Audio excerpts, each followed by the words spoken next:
The teachings you heard me proclaim in the presence of many witnesses, and entrust them to reliable people who will be able to teach others also.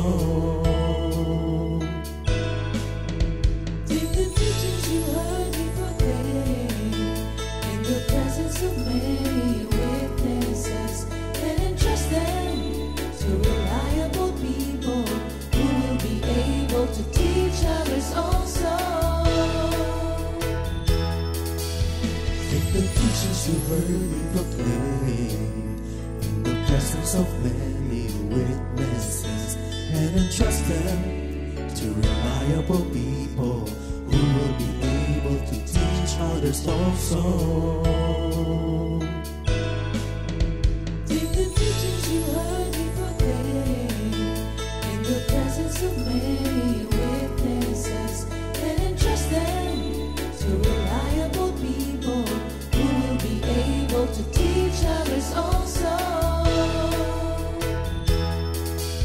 2 Timothy 2:2. Hallelujah, 2 Timothy 2:2. Praise the Lord. 2 Timothy 2:2. You and me, let us proclaim the gospel. 2 Timothy 2:2. Hallelujah. 2 Timothy 2:2. Praise the Lord. 2 Timothy 2:2. You and me, Let us proclaim the gospel of Jesus Christ. Take the teachings you heard me proclaim in the presence of many witnesses, and entrust them to reliable people who will be able to teach others also. take the teachings you heard me proclaim in the presence of many witnesses, and entrust them to reliable people who will be able to teach others also. 2 Timothy 2:2. Hallelujah, 2 Timothy 2:2. Praise the Lord. 2 Timothy 2:2. You and me, let us proclaim the gospel. 2 Timothy 2:2. Hallelujah. 2 Timothy 2:2. Praise the Lord. 2 Timothy 2:2. You and me, Let us proclaim the gospel of Jesus Christ. The harvest is plenty, but the workers are few. As for me and my house, we will serve the Lord. We will serve the Lord.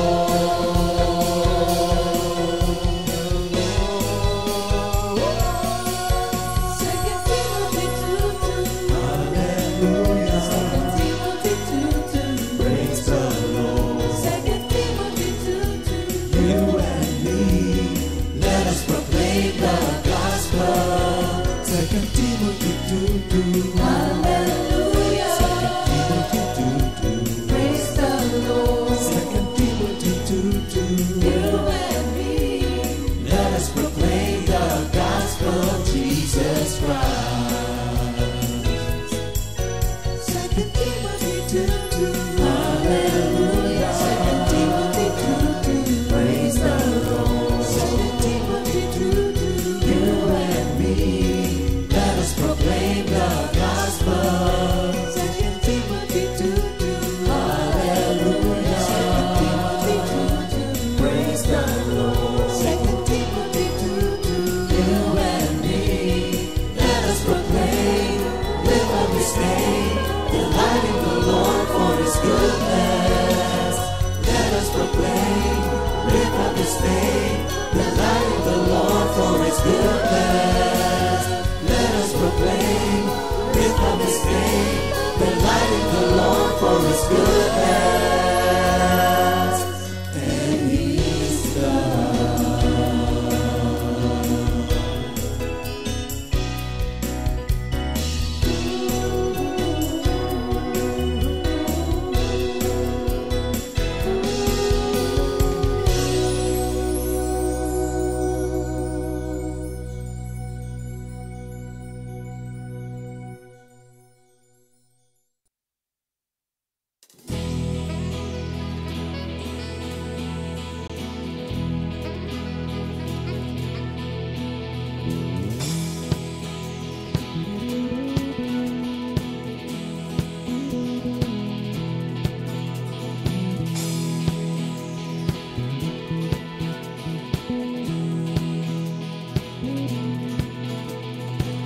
so downcast on my soul? Why so upset and distraught? Why so sad and alone? You need to change your place and believe in Jesus' name.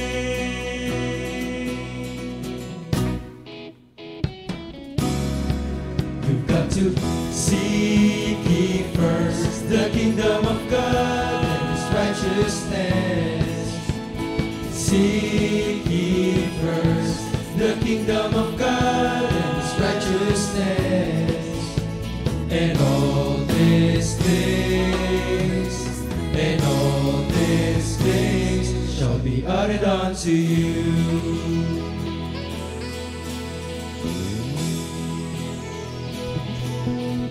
Instead of suffering and complaining,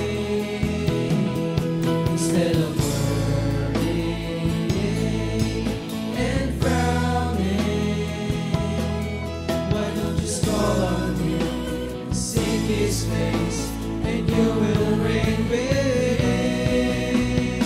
Seek ye first the kingdom of God and His righteousness. Seek ye first the kingdom of God and His righteousness, and all these things shall be added unto you.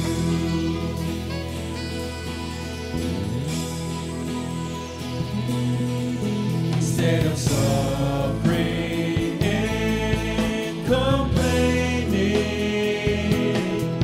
instead of worrying and frowning, why don't you just call on Him, seek His face, and you will reign with Him. Why so downcast, O my soul? Why so upset and distraught? Why so sad and alone? You need to change your place and believe in Jesus' name.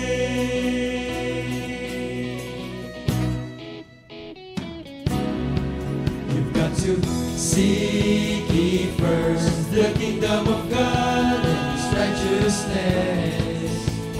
Seek ye first the kingdom of God and His righteousness, and all these things, and all these things, and all these things, and all these things shall be added unto you.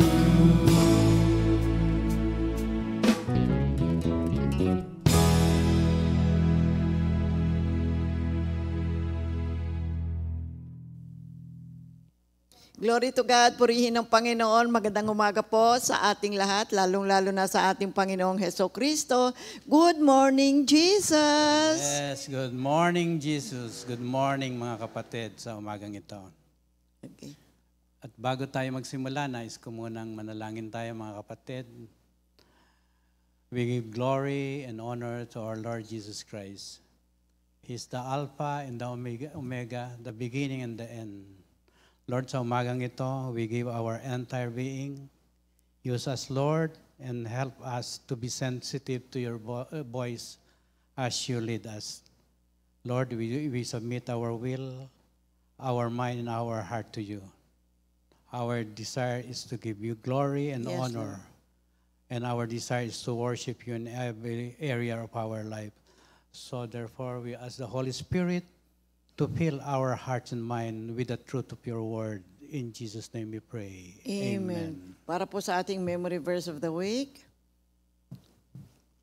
dito sa Ecclesiastes 4 verse 6, Sa New King James Version, better a handful with quietness than both hands full together with toil and grasping for the wind. para naman sa Tagalog version, narito po.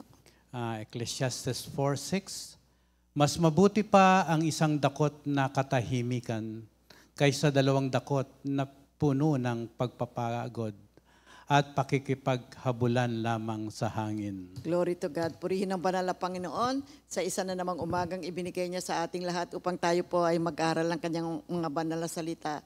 Kapag tayo po ay nag-aaral ng salita ng Diyos, definitely nasa atin po ang banal na Espiritu na siyang magtuturo, mag-guide, pagpapaliwanag ng ating pag-aaralan. Siya ang tunay na guro ng ating buhay. At sa ating pag-aaral, patuloy tayo sa pag-aaral natin sa sanctification na kung saan particularly kingdom living po tayong lahat mga kapatid. Tinalakay natin ng 2 linggo ang tungkol sa worship the Lord in the beauty of His holiness. So patuloy pa rin po tayo, dito pa rin tayo sa worshiping God. At ang ating Bible verse ay naririto sa Luke 4 verse 8. Lucas 4:8, ang Panginoon mong Diyos ang dapat mong sambahin at siya lamang ang dapat mong paglingkuran. In English, thou shalt worship the Lord thy God, and Him only shall you serve. Amen. Amen. Okay. Ano nga ba itong worship na pinag-aaralan natin? Oo, mga kapatid, ang pagsamba o worship ay nangangahulugang magpatriapa sa harap ng Diyos, yumuko, taimtim na humiling at magbibigay galang o paggalang sa Kanya. Ang pagsamba ay nangangahulugang may paggalang na devotion, pagmamahal, pagpupuri at pagsunod sa isang tao na karapat-dapat sa ating pinakamataas na paggalang. Of course, worship, ang pagsamba sa Diyos ay nangangahulugan ng pagkilala at pagbibigay halaga sa Kanyang kapangyarihan at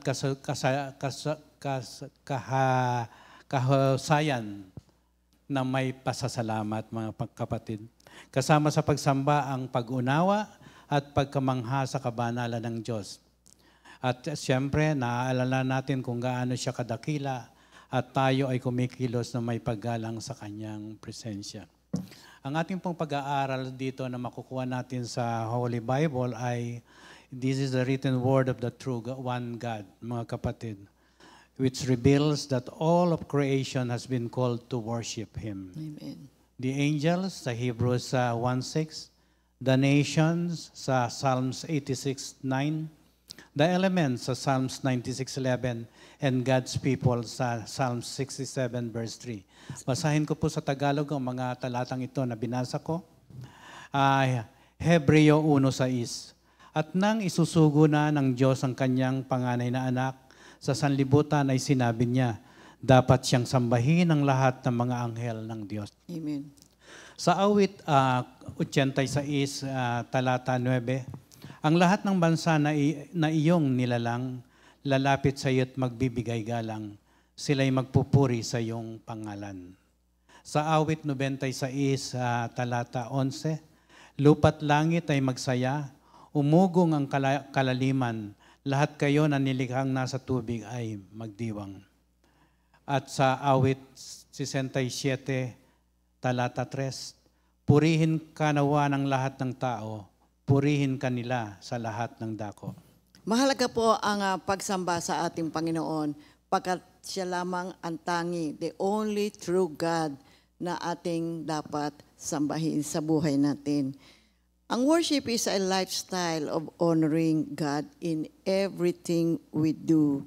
Through worship, we align ourselves with the will of God at yung mga purpose niya at binubuksan natin ang ating sarili sa kapangyarihan ng ating Panginoon na siya ay kumilos sa atin at sa pamamagitan natin. Ang worship ay mahalaga para po sa ating paglago bilang mananampalataya at sa ating bilang community of the believers of God. This connects us to each and every one of us sa ating Panginoong Hesukristo. At sa pamamagitan po ng pagsamba ay nagkakaroon tayo ng deeper relationship sa ating Panginoon. And it is also an expression of our faith at devotion natin sa ating Diyos na nasa langit. Ang worship ay hindi lamang isang bagay na ginaganap po natin every Sunday, kaya tawag natin Sunday Fellowship, diba? Nagkakasama-sama tayong lahat. Si Apostle Paul, ini-urge niya tayo ay kanyang sinasabihan, tayo ay ini-encourage niya na i-offer natin yung ating mga sarili bilang living sacrifice, holy and pleasing to God as an act of spiritual worship. Dito yan sa Romans 12 verse 1. Ang ating pagsamba kasi sa Diyos ay hindi lamang itinataas natin ang ating mga kamay o kaya tayo ay umaawit. Dito po ay nakapaloob ang ating buong pagkatao. Worship is actually a lifestyle. Na sa bawat pagkilos natin, lahat ng ginagawa natin ay nagbibigay tayo ng papuri at pagsamba sa ating Panginoon. Ang praise o papuri ay nakapaloob ho yan dito sa worship. Mabuti na malaman natin para maging mahusay ang ating pagsamba. Sino ba yung ating sinasamba? We have to learn and meditate, tanggapin natin ang katotohanan, alamin natin the only triune God, God the Father, God the Son, and the Holy Spirit. At maliwanag po ang command na mabuting ating sambahin ang ating Panginoong Diyos. Narito sa Revelation 19:10 and Revelation 22 verse 9 na kung saan nasa saad, worship God, sambahin ang Diyos. Ang Diyos lamang ang sambahin sapagkat ang pagpapatotoo tungkol kay Hesukristo ang diwa ng propesiya. Mahalaga po ang pagsamba mga kapatid, maski ang ating Panginoong Hesukristo, kanyang sinabi, dineclare niya sa Matthew 22 verses 37 to 38, sinabi ni Jesus, ibigin mo ang Panginoon mong Diyos ng buong puso mo, buong kaluluwa mo, at buong pag-iisip mo. Ito ang pinakamahalagang utos. Hindi ho natin namamalayan, worship ho yan, mga kapatid, pag ating inibig ang ating Panginoon. And then further, sinabi ng ating Panginoong Hesukristo sa Luke 4 verse 8, ang Panginoong mong Diyos ang dapat mong sambahin at siya lamang ang dapat mong paglingkuran. Kaya bilang mananampalataya, mga kapatid, tayo ay pinili upang i-demonstrate natin ang ating pagbibigay papuri at pagluluwalhati sa ating Panginoon.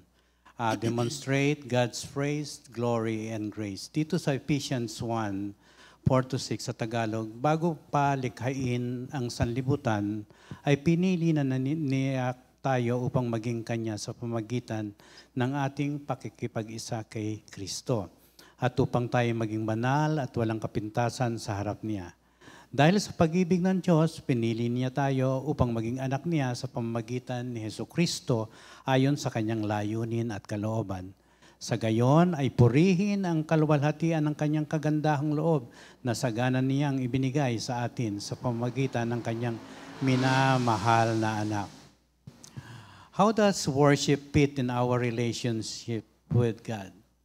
Paano pa ito naiaangkop ang pagsamba sa ating relasyon natin sa ating Panginoon. Yes, sa relasyon sa ating Matatagpuan natin mga kapatid yan dito sa Exodus 20 verses 2-6. No, Exodo 20:2-6. Ang lahat ng ito'y sinabi ng Diyos, ako si Yahweh, ang iyong Diyos na naglabas sa iyo sa Ehipto at nagpalaya sa iyo mula sa pagkaalipin. Huwag kang sasamba sa ibang Diyos maliban sa akin. Huwag kang gagawa ng imahin ng anumang nilalang na nasa langit, nasa lupa o nasa tubig upang sambahin. Huwag mo silang yuyukuran ni sasambahin sapagkat akong si Yahweh na iyong Diyos ay mapanibughuing Diyos. Ang kasalanan ng mga magulang ay sinisingil ko sa kanilang mga anak hanggang sa ikatlo at ikaapat na salinlahi. Ngunit ipinadarama ko ang aking pag-ibig sa libu-libong salinlahi na mga umiibig sa akin at tumutupad sa aking mga kautusan. Oh, praise God. Dito rin sa 1:9-31, alam nating hindi pinakikinggan ng Diyos ang mga makasalanan. Ngunit pinakikinggan niya ang mga sumasamba sa Kanya at sumusunod sa Kanyang kalooban. Ito pong pagsamba natin, worship is a key part of our relationship with God, which we can experience because of Jesus Christ. When we worship God, we actively recognize Him as our Creator, Savior, and King. Worship is how we tell God how we love Him, mga kapatid. Kaya may tinatawag din worship is our reasonable service na makikita natin sa Romans 12:1 na nagbibigay pasasalamat for all God na ginawa niya sa atin. Kaya ito pong pagsamba is a way to spread the gospel message to non-believers.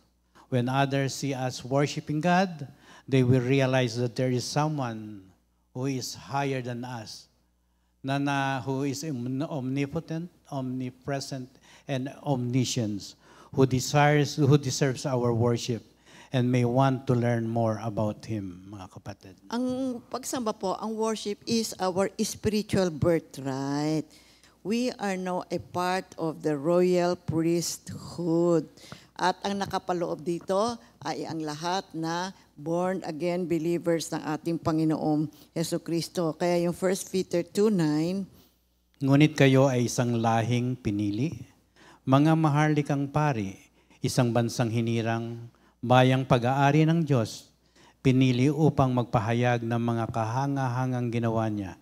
Siya ang tumawag sa inyo mula sa kadiliman patungo sa kanyang kahanga-hangang kaliwanagan. amen. Yung worship, hindi lang ho ito tungkol doon sa mga lyrics ng mga awitin o yung mga awit o yung mga instrumento. Although ito po ay mga mahahalagang elements sa ating pagsamba sa ating Panginoon. See, it's not about traditions din or liturgy or mga creative expressions. Nakapaloob po rito mga kapatid yung ating puso. You see, kailangan po maging matapat tayo at buong puso tayong sumasamba sa ating Panginoon. Because worship is all about God. We honor Him. See, we revere Him. Nirerespeto natin siya. Hindi lamang dahil siya ay may ginagawa sa atin, but also because of who He is. Kaya ang mahalaga, tayo po ay magkaroon ng born-again experience. Magkaroon tayo ng bagong buhay na nakaugnay na kay Kristo upang maunawaan natin ang tungkol sa tunay na pagsamba sa ating Panginoon.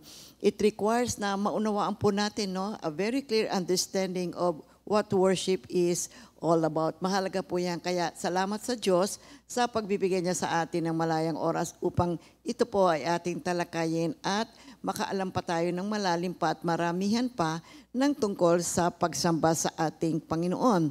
Sapagkat ang pagsamba po ay hindi lang basta yung lyrics o yung tunog o yung awitin, but it requires yung ating mind, yung ating heart, yung ating spirit, ang buong pagkatao natin.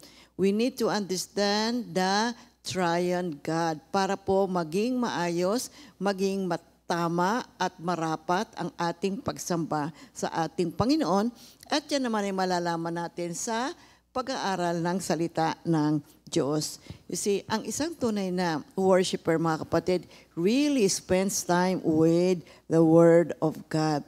Yung intensive study ng salita ng Diyos ay makapagbibigay po ng liwanag ng tungkol sa pagsamba sa ating Panginoon. Maging dito sa Old Testament at saka sa New Testament ay nakapaloob po dyan ang tungkol sa tamang pagsamba sa ating Panginoon. Okay.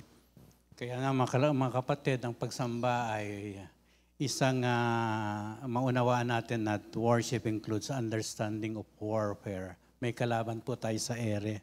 At kailangan natin na spirit-led worship ang kailangan ang kailangan and how to experience the manifested presence of God. Kaya it includes understanding of how to lead worship in a biblical manner and how to recognize and eliminate hindrances to worship, mga kapatid. Sapagkat nandiyan ang kaaway, kailangan natin ituon ang ating presensya, ang ating buong katauhan sa ating Panginoon. At sa tulong naman ng Banal na Espiritu, ay siya ang magbibigay sa atin ng kapangyarihan upang ang ating presensya, ang presensya ng Diyos ay mabigay natin ang buong puso natin sa Kanya lamang, mga kapatid. Amen. More importantly, a biblical theology of worship recognizes that God is concerned with more than the external of worship. Ibig sabihin, hindi lamang panlabas, mga kapatid. God speaks of those who honor Him with their lips, but their hearts are far from Him. May mga tao na bumumuka lamang ang bibig, pero ang puso na may hindi nakatuon sa Kanya. Sa Isaiah. Kaya mababasa natin yan sa Isaiah 29:13. Kaya ang tunay na biblical worship produces change. May pagbabago, both inwardly and outwardly. Kaya yung ating pagsamba, it changes our heart, a change which is manifested in our attitudes and action. Makikita Yeah, mo. makikita Mahahayago yan, yes, mga kapatid. Kaya Jesus said, those who love Him will keep His commandments. Kaya in a biblical theology of worship leads to the conviction that worship is a lifestyle, mga kapatid. Ito ang ating buhay araw-araw. Not just a service once a week, after which you live in parang routinary na lang ang buhay mo during the remainder of the week, mga kapatid. Oo, tuwing Sunday. Oo. Hindi lang ho tayo basta pumupunta pag Sunday. Kapatid, mahalaga na maunawaan natin kung ano ang worship para sa pagsamba natin sa ating Panginoon ay naroroon po ang isang mataas na paggalang sa ating Diyos. At yung biblical pattern ng worship, ang nakapaloob po rito, exalting God. Itinataas natin ng ating Panginoon. So, ibig sabihin, that is an up-reach. Inaabot natin, tinataas natin ang ating Panginoong Diyos. It also includes edifying the body of Christ. Ang tawag ito, in-reach. We are reaching to the believers. So, pinatitibay natin, ini-edify natin sila sa pamamagitan ng ating pagsamba sa ating Panginoon. Malaki ho kasi ang nagagawa ng pagsamba, mga kapatid. Kaya mahalaga na maunawaan natin ito. No? Magkaroon tayo ng malalim pang kaalaman tungkol dito sa pagsamba or worship sa ating Panginoon. And then also, when we worship, we evangelize. Sometimes we don't realize this. No, marami pong tao ang nakatingin sa atin. Tinitingnan po kung paano tayo kumikilos. At sa magitan ng ating lifestyle of worship, nakikita ngayon nila, malalaman nila na meron palang Diyos na dapat nating sambahin. At ang tawag doon, evangelizing the lost, ang tawag kayo dyan ay outreach. At ito ang pattern na sinusundan ng mga apostles sa kanilang pagsamba sa ating Panginoon at sa pagganap ng gawain sa ating Panginoon. You see, John also emphasized it in John 15, verses 1 to 11, in verses 12 to 17, and in verses 18 to 27 of John 15. Kasi when you exalt, you edify. When you edify, you evangelize. When you evangelize, you edify and exalt. And so, patuloy yan. Ano yan? Proseso yan, mga kapatid. So, ito yung pattern ng worship. Nandoon po yung ating, anong ginagawa natin? Tinataas natin ang ating Panginoon. At sa ating pagtataas, sa ating Diyos, tayo, mismo tayong umaawit na edify at yung mga nakakarinig na i-edify. So, ganun palagi yun, mga kapatid. Pag tinaas natin na ating Diyos, na-edify tayo, at pag na-edify tayo, na-evangelize tayo, and then there's again the pattern, itaas palagi ang ating Panginoon. Ngayon, tatalakayin natin yung iba't ibang uri ng worship. Nakapaloob, marami talaga, mga kapatid, pero naglagay kami dito ng ilan para po maunawaan natin kung ano itong worship. Kasi unang-una, ano yung unang-unang worship? Mga kapatid, do you know? See, it is loving the Lord your God with all your mind, with all your soul, with all your heart. Palagi nating naririnig yan. But we don't realize it is an act of worship. That's number one type of worship na dapat nating gawin sa ating buhay. Kapag pinili natin, nag-decide tayo na mahalin natin ang ating Diyos ng buong puso, it is an ultimate act of worship. We give the best of our life, the best of our heart, the best of our soul, the best of our mind and our strength. And we are living to honor Him. And all of this is beautiful worship. And this is the great commandment, the greatest commandment. That's why, ano man ang balak natin gawin sa buhay natin, make sure na tayo ay sumasamba sa ating Panginoon. Ang ating pagkilos ay pagkilos ng pagsamba sa ating Panginoon. Ikalawa, another type of worship. You know what? It's the worship of obedience. Ang pagsunod sa Diyos is an act of worship. Of course, kapag ayaw mong sumunod, anong tawag doon? Rebellion. Hindi yun pagsamba. It's an act of rebellion. Kaya kapag tayo ay sumunod sa mga panuntunan ng Diyos, we are actually worshiping God. You see, sometimes you don't realize this Kaya ang Panginoon, nalulungkot ang kanyang puso na sinasabi ng salita ng Diyos. Maraming mga tao nagwo-worship sa Kanya, pero yung kanila namang buhay, hindi naman sumasamba sa Diyos. Ang kanilang pagsamba ay sa labi lamang. Ang nais ng Diyos, a life dedicated to Him alone. So, pinapakita natin na mahal natin ang ating Panginoon sa pamamagitan ng pagsunod sa kanyang mga laws, principles, precepts. Kaya pinag-aaralan natin yan, inaalam natin yan, para masundan natin, masunod natin, magampanan natin ang mga naisin ng ating Diyos at pasayahin ang kanyang puso. At sa pamamagitan ng ganitong uri ng buhay natin, nawo-worship natin ng Diyos. Yes. Kaya sabi sa John 14 verse 5, if you love me, you will keep my commandments. Ikatlo, mga kapatid, alam nyo pa, yung prayer, whenever we pray, it's an act of worship. Kanino ka ba magpipray? Di kay Lord na siyang makapangyarihan sa lahat. When we go to Him and pray to Him, we acknowledge His authority. We acknowledge His supremacy. See, we acknowledge He is the greatest of all the greatest. Wala ka ng iba pang maidi-describe sa ating Panginoon. That's why whenever we come into the presence of God, we acknowledge His greatness. We acknowledge His holiness. And that is worship, mga kapatid. Kaya tayo ay ini-encourage ng salita ng ating Panginoon.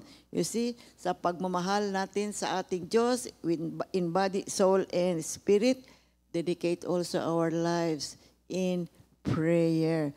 Because by praying, it increases our strength. Lumalakas tayo sa mga spiritual disciplines na itinuturo sa atin ng ating Panginoon. Tingnan natin yung ika-4. Yes. Ang ika-4 po, mga kapatid, is worship, the reading of the Scripture. Yes, sometimes you don't realize this.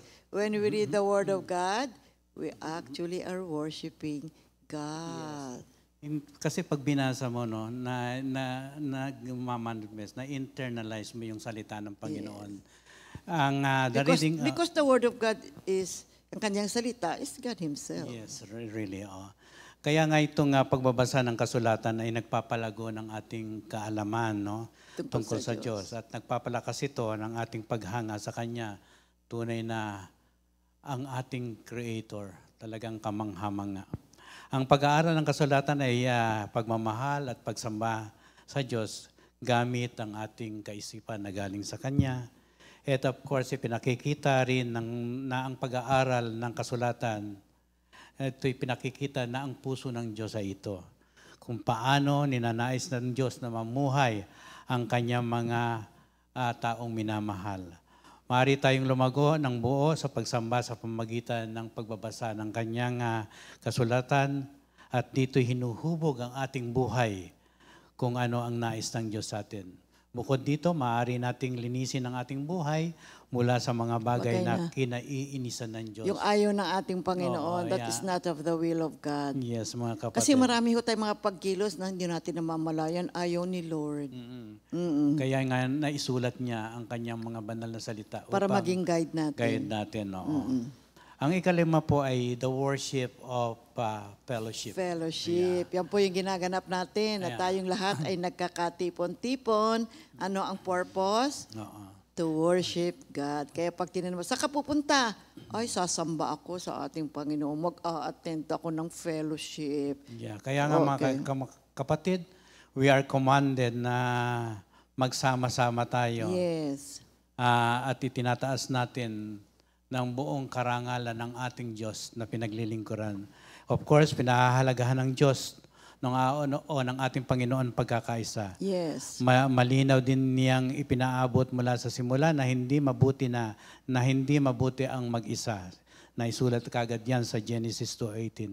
Kaya nga ang pagtitipon ng mananampalataya na sumasamba at nagbibigay papuri sa Panginoon ay nagbibigay kalugaran sa ating Panginoon. Ang ating pagsasama-sama at ating pagkakaisa ay nagpapahayag na tayo ay talagang pinili niya upang sambahin ang Diyos. Amen. Oo. We are created and to have fellowship with one another and to have fellowship with God. Kaya nga dapat hindi tayo individualistic or Or- alone. sabi nga sa Biblia, yung Genesis 2:18, it's not good for man to be alone. Okay. So God intended that they would love and share life together. Yes. Pag nagkakasama-sama tayo, pinakikita natin na mahal natin ang Diyos sa una, mahal natin ang ating kapwa. And of course, mahal natin sarili sapagkat nais natin na ang ating sarili na pinakikita natin sa Diyos na nagsasama-sama tayo in a one body na ginagather niya sa isang fellowship which include encouragement, helping one another, Yes. praying, reading scripture, and of course, interacting in His Word. And of course, God is also worship. So sa pamamagitan po na pagsasama-sama natin, tayong mga mananampalataya, ang Diyos po ay nalulugod at yan ay isang paraan ng pagsamba sa ating Panginoon. Kaya mahalaga yung ating mga pagtitipon sa ating Bible study, di ba?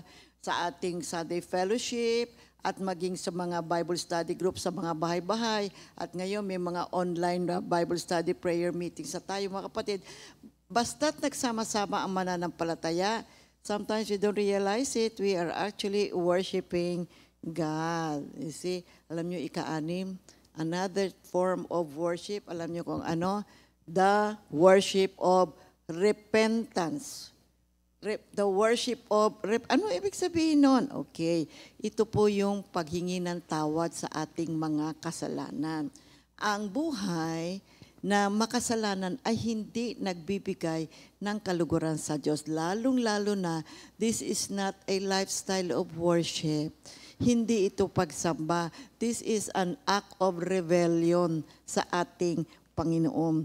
Yung Psalm 51, ay isang magandang example ng worship of repentance. Ito yung panalangin ni Haring David nung siya ay nagkasala kay Bathsheba.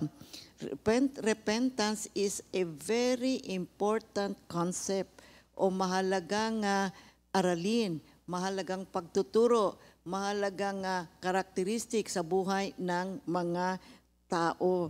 Sapagkat sa pamamagitan ng pagsisisi, nagkakaroon po tayo ng pagbabago sa ating pagkatao. Nababago yung ating kaisipan, nababago yung ating puso. So therefore, it leads us to transformation.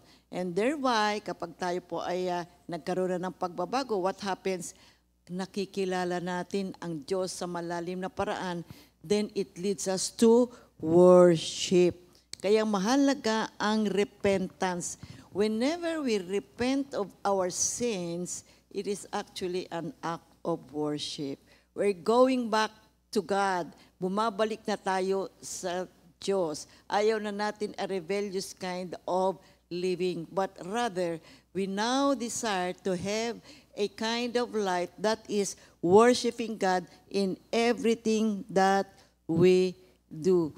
So, repentance involves turning away from sin and turning towards God, seeking His forgiveness, seeking His grace. That's why this is very important relationship sa ating Panginoon. Magsisi at manumbalik sa presensya ng ating Panginoon. And by repentance, piniprepare na ho natin ang sarili natin sa pagsamba sa ating Panginoon. So repentance is another aspect of worship talaga yan mga kapatid. Yan ay paggalang at pagsuko, pagsurrender sa ating Panginoon. We recognize na tayo ay makasalanan at ayaw na natin sa kasalanan at sa pamamagitan ng bagong buhay kay Kristo, nariyan na ngayon ang pag-worship o pagsamba sa ating Panginoon. Repentance is an act na desire ng isang makasalanan na nais na niyang magkaroon ng bagong buhay at bigyan ng karangalan ang Diyos sa kanyang bagong buhay. Kaya yung repentance, mahalaga po yan mga kapatid. Marami po makikita natin sa Old Testament ang tungkol sa repentance. Maraming mga example yan at isa na dyan, si Haring David. Kaya sabi niya, nanalangin siya, create in me a clean heart, O God, and renew a right spirit within me. Sa Psalm 51 verse 10. Kaya ito yung plea niya, ito yung kanyang prayer. Gusto niya magkaroon ng isang malalim at makatotohanang pagkilala sa ating Diyos. Ayaw na niya talaga sa kasalanan. Nagpapalinis siya sa ating Panginoon. And it's very important, we have to go through the process of what? Purification before we can worship God. Maging si Prophet Isaiah. Yes, so tinutukoy din ni Propeta ang Isaias ang ugnayan sa pagitan ng pagsisisi at pagsamba. Yes. Ito'y matatagpuan natin sa Isaias 1:16-17. Tinawag ng Diyos ang mga tao na maghugas at maglinis kayo. Alisin ang inyong masasamang gawain mula sa aking paningin. Yes. At sinasabi pa, tumigil sa paggawa ng masama, matutong gumawa ng mabuti, humingi ng katarungan, at ituwid ang umaapi. Ipagtanggol ang mga ulila at ipaglaban ang kaso ng mga balo. Kaya itong Isaiah 1:16-17, ang talatang ito ay nagbibigay diin sa natunay na ang tunay na pagsisisi ay nagpapakita ng pagbabago sa asal at isang pangako sa katwiran na sa huli ay magdadala ng pagsamba at pagtanggap sa ating Panginoon. And also worship and repentance in the New Testament, mga kapatid.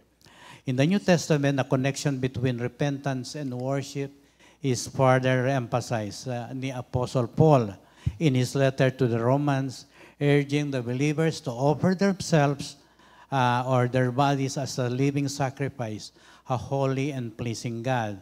This is your spiritual act of worship. Ito po makikita natin sa Romans 12:1. Ito pong this call is to present oneself as a living sacrifice is rooted in a life transformed by repentance and renewal of the mind, mga kapatid. Dito po din sa account of the prodigal son in Luke 15:11-32, dito po verses 11 to 32. Dito po ay naglalarawan ng makapangyarihang pagbabago dulot ng pagsisisi, mga kapatid. Ang kanyang mapagtanto ang kanyang kasalanan, ang alibughang anak ay bumalik sa kanyang ama na sinasabi, Ama, nagkasala ako laban sa langit at sa iyo. Makibabasa natin sa Lucas 15:21 yan. Of course, ang kanyang pagsisisi ay nagdudulot ng pagkakasundo at isang pagdiriwang na sumisimbolo ng kagalakan at pagtanggap na kasama ang tunay na pagsisisi at maibalik ang tunay na pagsamba. Napakahalaga po ng role ng banal na espiritu sa ating repentance. Kasi this is not simply a human effort, mga kapatid. Andiyan dyan po ang tulong at biyaya ng banal na espiritu, ang kanyang kapangyarihan upang tayo ay makapagsisi sa ating mga kasalanan. You see, sa John 16:8, ini-explain ng ating Panginoong Jesus na ang banal na espiritu convicts the world in regard to sin and righteousness and judgment. Ito po ang nagbibigay sa atin ng encouragement at tayo ay magsisi sa ating mga kasalanan. At sa pamamagitan ng pagsisisi nga, nalilinis tayo, nagkakaroon tayo ng malalim na pagkaunawa na tungkol sa ating Panginoon, tungkol sa ating pagkaalam sa Kanya, and this leads us to worship. Kaya ang banal na salita ng ating Panginoon ay laging nagtuturo sa atin nang tungkol sa true repentance. Hapagkat ito ang klase ng ugali na siya naman pong kalugod-lugod sa ating Panginoon. At kung ito ay ating gagawin as a form of worship, pagkat nanunumbalik tayo sa ating Diyos, now this is acceptable to God.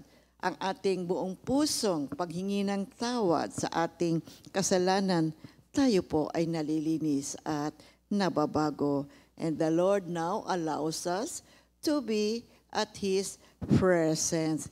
And with sincerity and with reverence, we can now worship the Lord in spirit and in truth. You see, kaya itong transformation na ito, na pagkat tayo ay nagsisisi sa ating kasalanan, napakaganda pong experience ito, mga kapatid, at kalugod-lugod ito sa ating Panginoon. Kaya tayong lahat na mananampalataya, we the community of believers, tayo po ay laging ini-encourage na magkaroon ng isang lifestyle ng pagsamba sa ating Panginoon na may nakapaloob na pagsisisi. Kasi ang buhay natin, hindi naman tayo ganap na talagang banal. Tayo are in the process of sanctification, nagkakaroon pa rin ng pagkakamali, ngunit laging manumbalik sa Diyos upang siya ay ating ganap na masamba. See, dito nga sa Numbers 12, pag binasa ninyo, yung renewal, see, nagkaroon ulit sila ng renewal kasi na-reveal na yung walls of Jerusalem. Alam nyo si Haring David, there are 4 elements there for a worship to be acceptable to God. You know, the first thing that they did para po maumpisahan nilang muli ang revival sa pagsamba sa Diyos, they went into the process of purification. Before they come into the presence of God, see, they were instructed to go into the process of purification. And that is what do we call it? Repentance, mga kapatid. And secondly, nandoon yung kanilang singing. Andun yung kanilang pag-awit. Dahil sa sila ay humingi ng tawad, ng puso ay nagalak, ang puso ay umawit. At sa kanilang pag-awit, sa kanilang pagsamba, nandoon ang pasasalamat sa ating Panginoon. At nung matapos na kumaawit sila, andun yung expression of thanksgiving, nandoon na ngayon alin? Yung pagbibigay. So process of purification, and they were singing of praise and worship. And they were singing to God because of thanksgiving. And because of what God has done, they were filled with joy. They were filled with the sense of giving. Nandun na ngayon yung kanilang paghahandog ng kanilang sarili, time, talent, and treasure. Kaya napakaganda po ng pag-aaral ng worship, mga kapatid.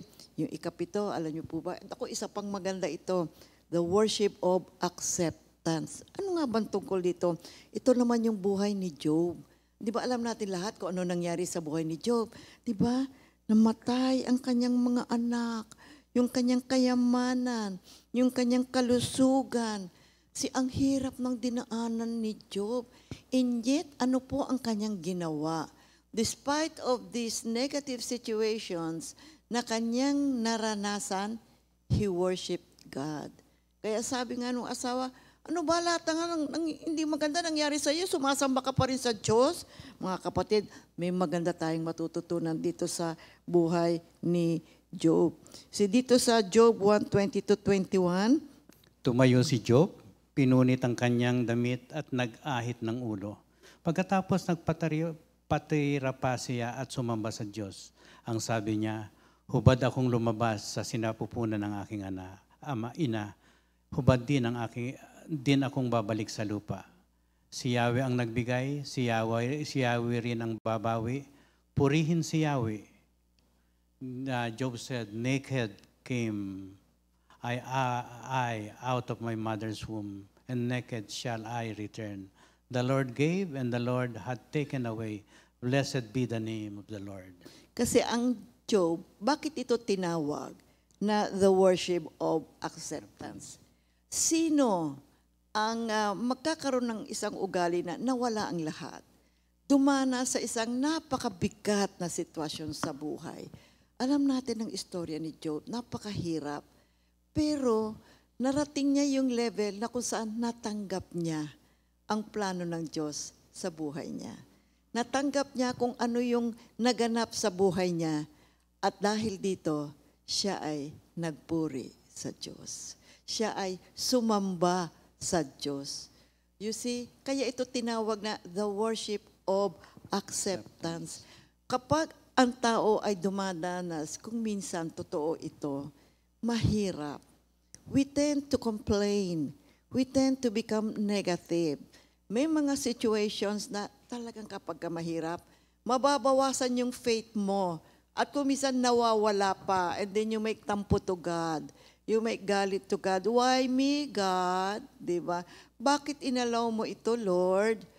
But you see, in the study of the life of Job, it was called the worship of acceptance sapagkat kinilala niya ang authority ng Diyos. He knows everything.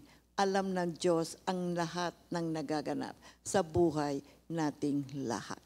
At dito makikita natin sa buhay ni Job, siya ay nagpuri, sumamba sa ating Panginoon.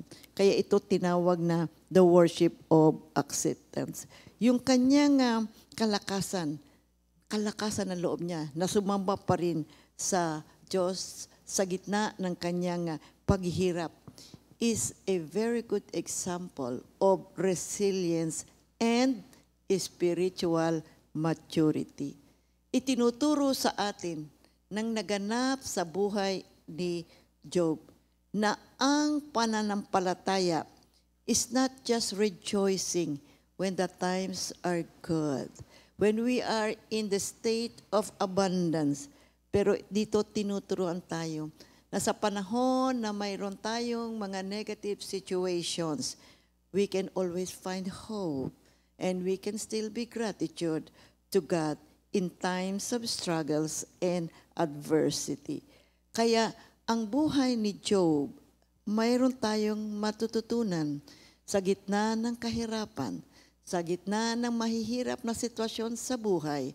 Ano ang ating gagawin? Sumamba sa ating Panginoon. Let us turn to God and give Him all our sorrows. Bigyan natin sa Kanya ang lahat ng kahirapan. Bigyan natin sa Kanya ang lahat ng saloobin natin. And we'll be able to find comfort when we worship the Lord. Offer Him thanksgiving, diba? And claim victory in the midst of our trials. See, yung mga ganitong sitwasyon, isa pong challenge sa ating buhay. Ano ang ating magiging response sa mga mabibigat na bahagi ng buhay, sa mga difficult moments in life? What can we learn from the life of Job? Let us cultivate a spirit of gratitude, trust in God's authority and sovereignty, and whatever is happening, worship God. Amen. So yung ikawalo natin. Yeah. Ang tawag naman dito, ano? The worship of devotion. Devotion. Ano naman ito? Okay, maganda rin yan, mga kapatid. Ito po yung the story of Abraham, no? And of course, and his son, Isaac. Ito po yung greatest example of the worship of devotion na mababasa natin sa Genesis 22 verses 1 to 14. Dito po mababasa natin that Abraham was commanded to give his only son as a sacrifice to God. Amen. Yes, no? Of course, to offer the worship of devotion, Abraham had to die to the desire of his son. Kailangan niyang mamatay. Mamatay si Abraham na sa pagnanasa ng isang anak. Ibig sabihin, huwag mong nasain ang anak mo. Ibigay mo yan sa akin. So ang damdamin mo? Bibigay mo ba? Gustong-gusto kasi niya magkaroon ng anak. Of course. Tapos nung nagkaroon siya ng anak, sabi ni Lord, ihain mo sa akin. And how would you feel? Di ba? Kung sasabi sa inyo, Lord, Diyos anong gagawin mo? Mamimili ka rin? Susundin mo ba ang Diyos o hindi? Kaya kailangan mawala yung desire niya yung pagnanais niya doon sa kanyang anak. Yun yung sinasabi na kailangan mamatay. At ang damdamin mo para doon sa yung kagustuhan na magkaroon ng anak, kundi mamili ka, yung anak mo o sundin mo ang Panginoon. Yung pananampalataya mo o yung desire mo na magkaroon ka ng anak. Ito po ang sinasabi noon. Yung the worship of devotion. Tinuturuan tayo na alisin natin yung ating mga personal and selfish desires. Meron din ho kasi tayo niyan paminsan-minsan. Di lang ho natin namamalayan. Ang ganitong uri ng pagsamba ay tinututulan po ang makasariling pagnanasa at nakatuon lamang sa Diyos. Yes. Medyo mahirap pero yan ang ayaw ito ni po, Lord.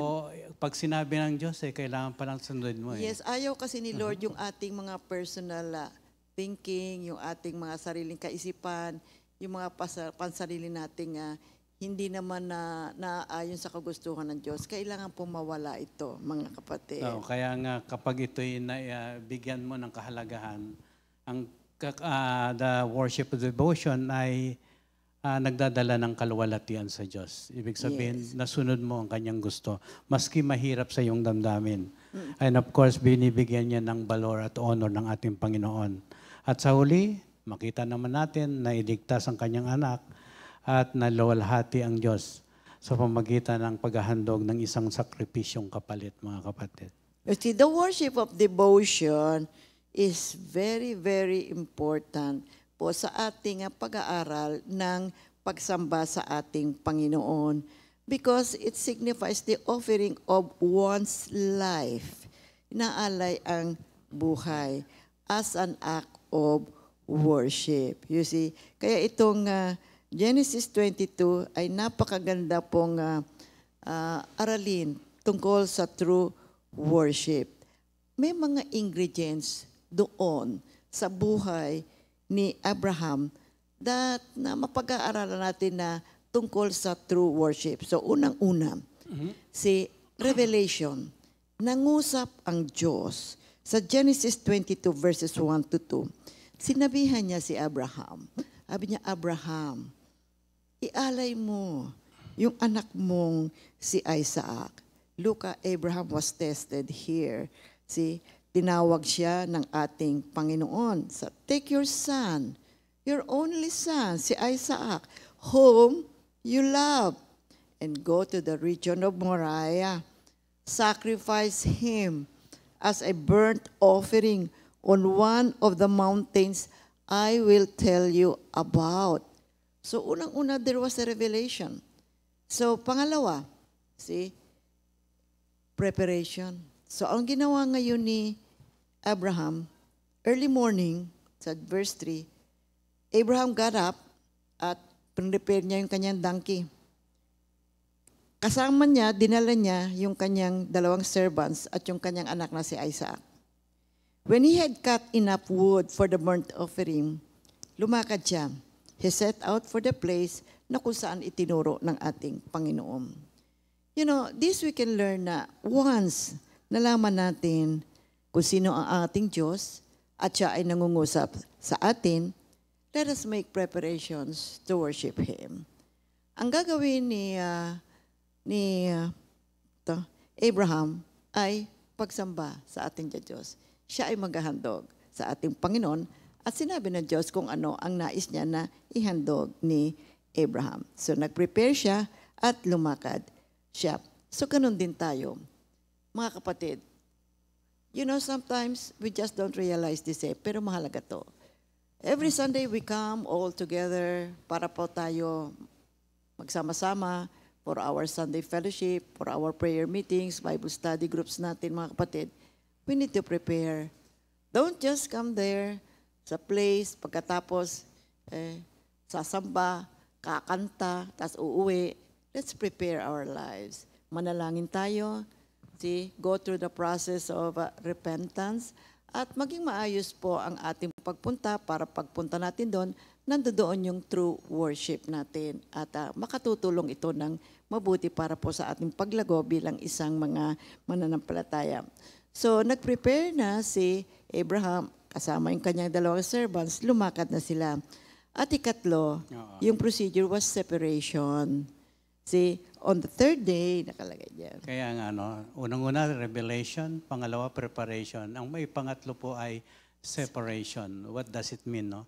Sa Genesis 22:4-5, on the third day, Abraham looked up and saw the place in the distance. He said to his servants, "Stay here with the donkey while I and the boy go over there. We will worship and then we will come back to you." Dito po sa journey ni Abraham, iniwan niya ang kanyang mga servants. Diyan lang kayo, huwag kayong aalis dyan. It was possible that they would have interfered when they realized Kung that alam Abraham lang nila na isasacrifice niya ang definitely, kanyang anak. sasabihin niya, huwag niyong gawin yan. Oo. But then, there has to be separation. So Abraham did not allow anything to distract him from worshiping God. Okay, hindi niya inalaw yung dalawa na mangusap pa na wag napigilan siya. Ngayon, paano mo ma-relate yan sa buhay natin ngayon? Tayo rin mga kapatid, we need to separate ourselves from earthly matters.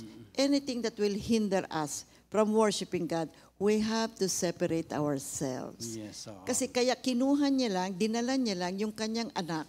Dahil kasi baka kung ano pa ang ma-comment ng dalawang servants. Kaya sabi niya, dyan muna kayo ha, kaming dalawa lang muna ang lalakad, sabi niya. So ganun din sa atin.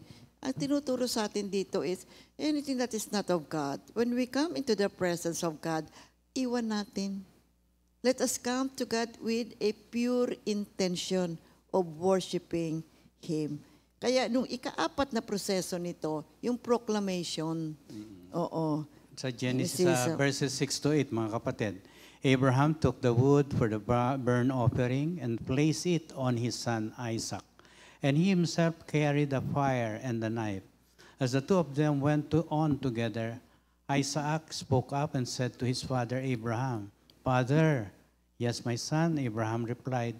"The fire and the wood are here," Isaac said. "But where is the lamb for the burnt offering?" Abraham answered, "God himself will provide the lamb for the burnt offering, my son." And the two of them went on together. Ano ang ibig sabihin niyan? Nag-proclaim si Abraham ng victory. Alam niya at kilala niya ang Diyos. Kaya nag-proclaim na siya ng victory doon sa kanyang gagawin. Alam niya merong mabuti, maganda, at isang banal na gagawin ang Diyos. Nag-proclaim na siya. Nag-declare na siya. So ano ngayon yung sinasabi din sa atin? Sa buhay natin, di ba, tulad din ni Job, napakahirap ng buhay niya. Si Abraham, he is being tested. Mahirap din yon mga kapatid. Siya mismo ang gagawa na ang kanyang anak ay burnt offering. Pero nagdi-declare siya ng kabutihan ng ating Panginoon. Dinideclare na niya na victory yung kanyang gagawin. Bagwat hindi pa niya alam kung anong gagawin ng Diyos, dineclare na niya. Ganun din tayo sa buhay natin. We always claim the goodness of God. We always claim the greatness of God. We always claim victory. We always declare na we will always overcome whatever we are going through. Kaya ang nangyari, nung nandiyan na silang dalawa, magkasama na silang dalawa, yung ikalimang proseso, surrender. Sinurrender niya na yung anak niya. After the declaration, eto na, gagawin niya na. Sinurrender na niya, "Lord, this is my heart." Eto yung nilalaman ng puso ko. Ayaw ko. Dahil kasi mahal ko to Pero sinabi mo nag-utos ka, I'm surrendering my will to your will. Kaya nag-surrender siya sa kagustuhan ng ating Panginoon. Nasa verses 9 to 10. When they reached the place God had told him about, Abraham built an altar and arranged the wood. He bound his son. Look, tinalian niya yung kanyang anak and laid him on the altar on top of the wood. Then he reached out his son and took the knife to slay his son. So nakita nyo, sumunod siya. It was his devotion. Yung kanyang faith ang gumagana sa kanya. Nagtiwala siya sa kagandahang loob ng Diyos, sa kabutihan ng ating Panginoon. Ano ang naganap, mga kapatid? When Abraham totally surrendered himself and his son to God, anong nangyari? The Lord restored Isaac. Hindi po naganap ang pag-o-offer kay Isaac. Gumawa ang Diyos ng another paraan. Nandiyan ang isa na namang hayop upang maging hain kapalit ni Isaac. It was a total surrender to God. When you do not have anything, it is easy to surrender. But when God blesses you and asks you for something you really like and you really love, it is really very tough to surrender. But then our faith, our trust, our devotion to God will lead us to obey Him. And obedience is an act of worship. You see, mga kapatid, there are times when God will really have to test us.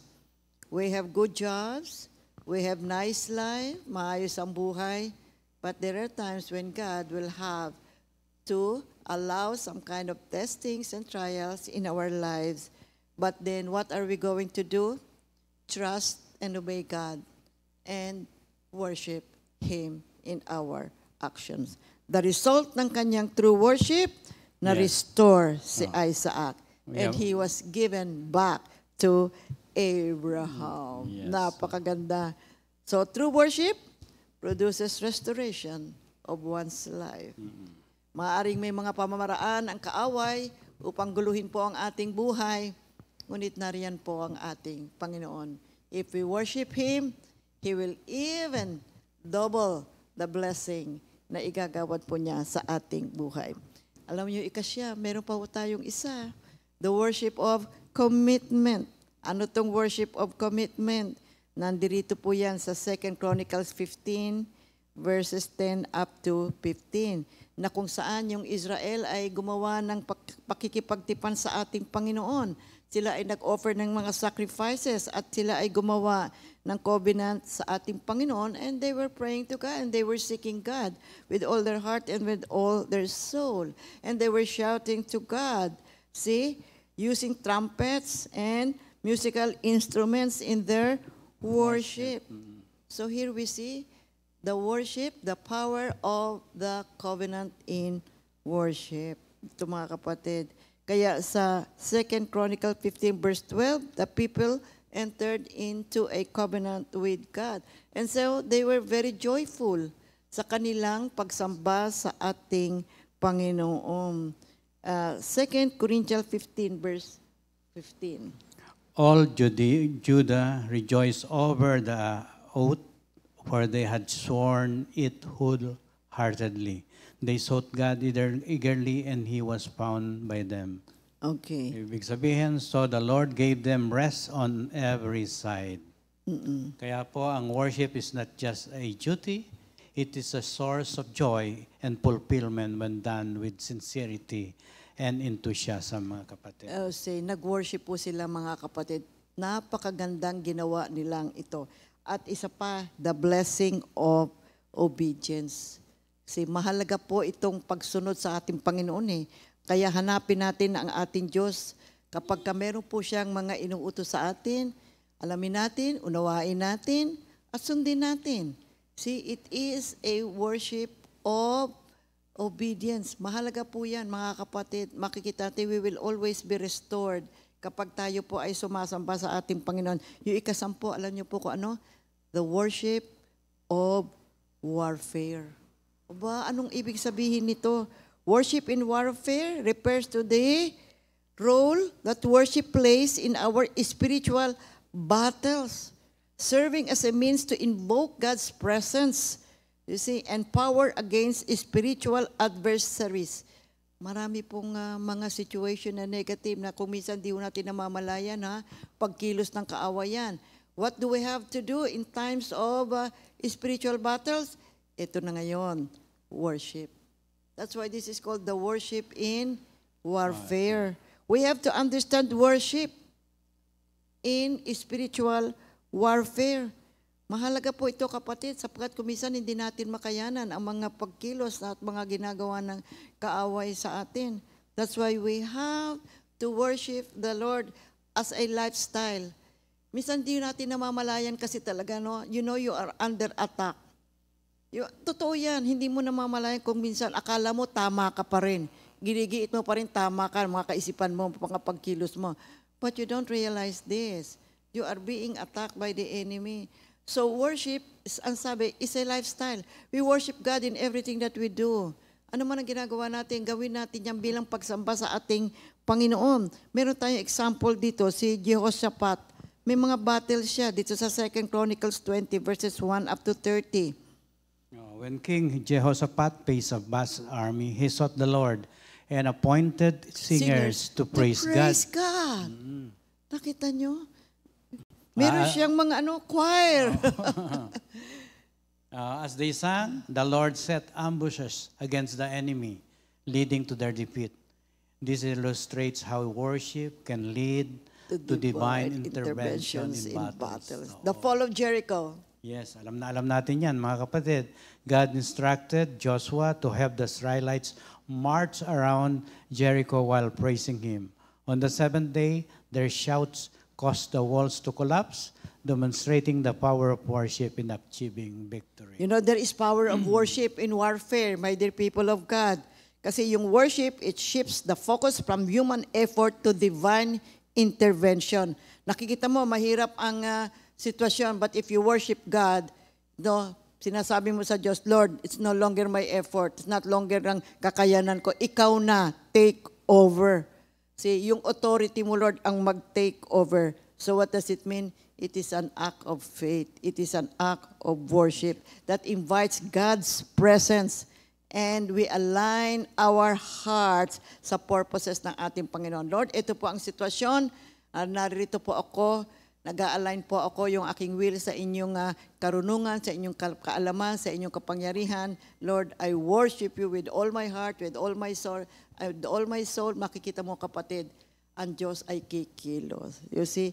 Kaya ang pagsamba ay napakahalaga, lalong-lalo na sa mga panahon na tayo po ay may mabibigat na mga gawain o suliranin sa ating buhay. Ika-11, alam niyo po, worship as service to others.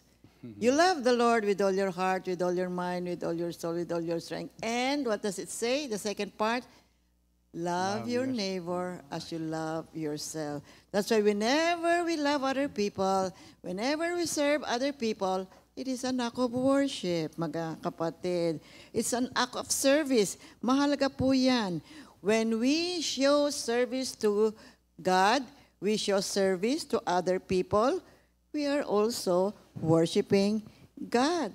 That's why ang pagmamahal, pagkilala, paglilingkod, pakikiisa, pagtulong sa ating kapwa, it is also an act of worship, mga kapatid. Kaya mahalaga po, mga kapatid, na ang pag-aaral ng pagsamba sa ating Panginoon ay ating talakayin, mga kapatid.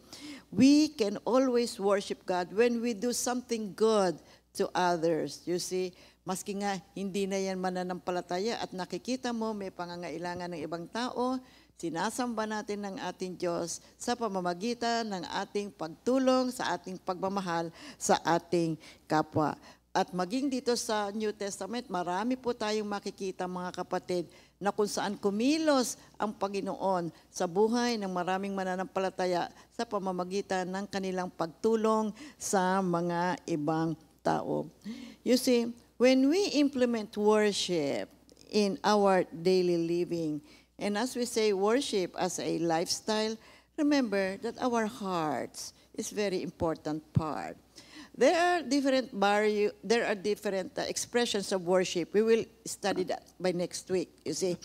Pero po, mahalaga po ang ating buong pagkatao, ang ating isip, ang ating puso, ang ating kaluluwa sa atin pong pagsamba sa ating Panginoon. You see, it's not just merely attending every Sunday kapag tayo ay nagsasama-sama. But then, lahat ng pagkatao natin, surrender natin sa ating Panginoon. That is the true worship. Nakita natin ang buhay ni Job, nakita natin ang buhay ni Abraham. Yan po ay mga mahahalagang example upang maunawaan natin kung ano ang tunay na pagsamba sa ating Panginoon. Marami pong salamat at itutuloy natin na ating pag-aaral. Ngayon naman babatiin natin ang mga may birthday. Birthday. Mga happy birthday, Sister Connie Caudilla, Sister Mary D. Avena, Sister Jody Ricaport, Brother Geno Maganis. Ay, si Geno, birthday. Geno Maganis. August 22, 25. Happy birthday po sa inyong lahat, mga kapatid. Have a great day. Have a blessed day.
Mga kapatid, happy birthday sa inyong lahat.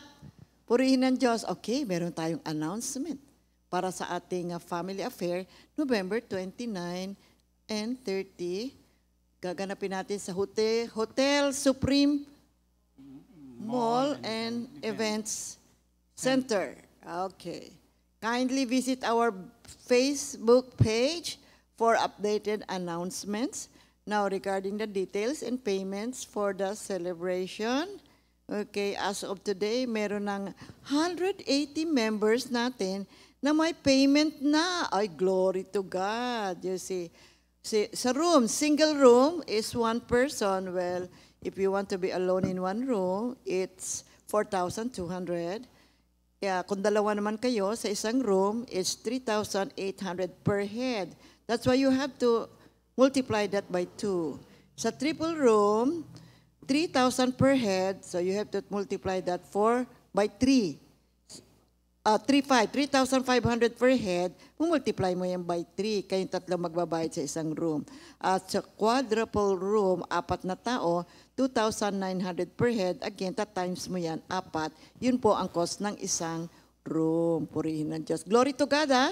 Meron na tayong 180. Closing prayer muna tayo bago natin ibigay yung repeat new song. Maraming salamat po sa umagang ito, Lord, sapagkat you have anointed us with the beauty of holiness.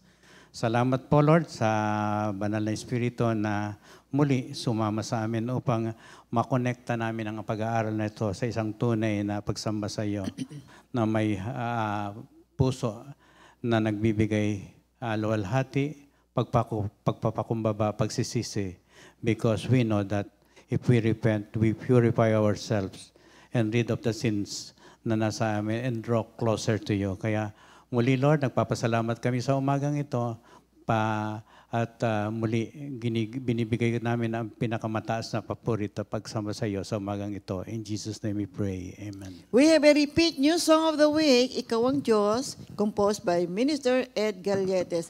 Thank you, Lord. Glory to God. God bless everyone.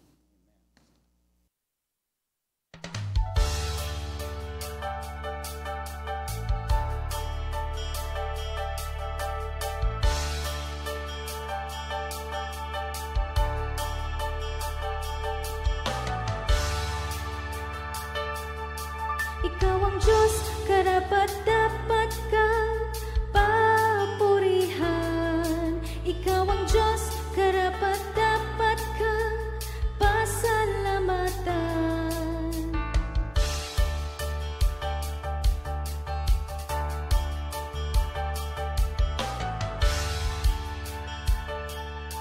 Ikaw ang Diyos, karapat-dapat kang papurihan.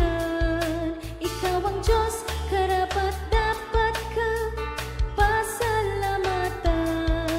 Simula pa ng likhain ng mundo, ikaw ay naroon na. Ang Alpha at Omega, ang simula at ang wakas. Sa silong ng langit, pangalan Jesus lamang ang binigay ng Diyos sa ikaliligtas ng lahat. Ikaw ang Diyos, karapat-dapat kang papurihan. Ikaw ang Diyos, karapat-dapat kang pasalamatan. Simula pa ng likhain ng mundo, ikaw ay naroon na. Ang Alpha at Omega, ang simula at ang wakas. Ikaw ang Diyos ni Abraham. Ikaw ang Diyos ni Isaac.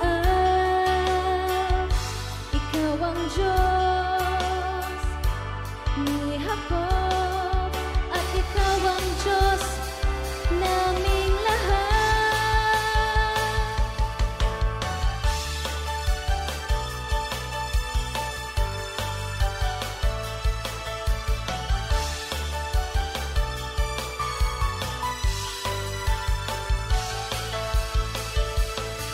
Ikaw ang Diyos, karapat-dapat kang papurihan. Ikaw ang Diyos, karapat-dapat kang pasalamatan. Simula pa ng likhain ng mundo, ikaw ay naroon na. Ang Alpha at Omega, ang simula at ang wakas. Sa silong ng langit, pangalan Jesus lamang ang binigay ng Diyos sa ikaliligtas ng lahat. Ikaw ang Diyos, karapat-dapat kang papurihan. Ikaw ang Diyos, karapat-dapat kang pasalamatan. Ikaw ang Diyos, karapat-dapat kang papurihan. Ikaw ang Diyos, karapat-dapat kang pasalamatan. Ikaw ang Diyos.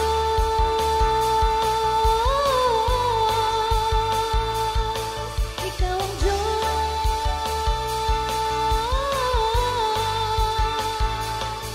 Ikaw ang Diyos.